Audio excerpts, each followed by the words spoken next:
Nasaan na kaya siya? Iniulat na nawawala sa isla ng Boracay nitong Lunes, March 10. Ang 23 anyos na si Mikaela Mikova, turista mula sa Slovakia.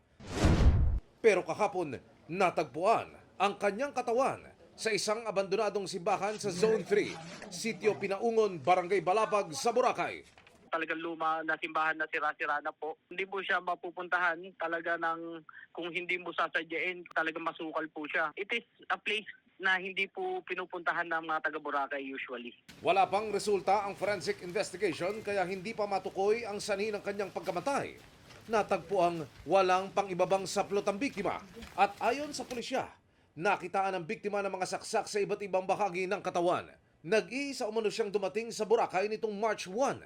Pumunta lang siya dito, sir, for the purpose ng kanyang kaibigan na ikakasal lang, sir. First timer po dito sa Boracay na talaga nagtutur. Pinuntahan ng pulisya ang hotel na tinuluyan ng biktima at nakitang kumpleto naman ang mga gamit ito.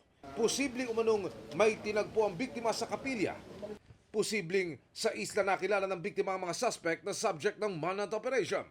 We're looking at maybe 2 or more po. 2 or more. Ito ho yung huling kasama rin ng hinihinalang biktima. Isa po yun. Isa po yun sa mga kasama po namin na person of interest na kinukonsider. Puro foreigner ang nakikita nyo suspect o may Pinoy?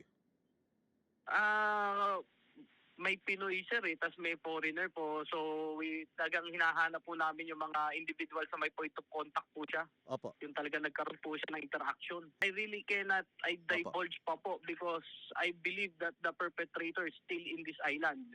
Nakipag-ugnayan na ang pulisya sa pamilya ng biktima, pumayag na raw ang mga ito na isailalim sa autopsy ang bangkay. Sa tala ng Malay Municipal Tourism Office, nasa mahigit 40,000 ang dayuhang turista ang dumating sa Boracay noong isang buwan. Isolated case lang din daw ang insidente.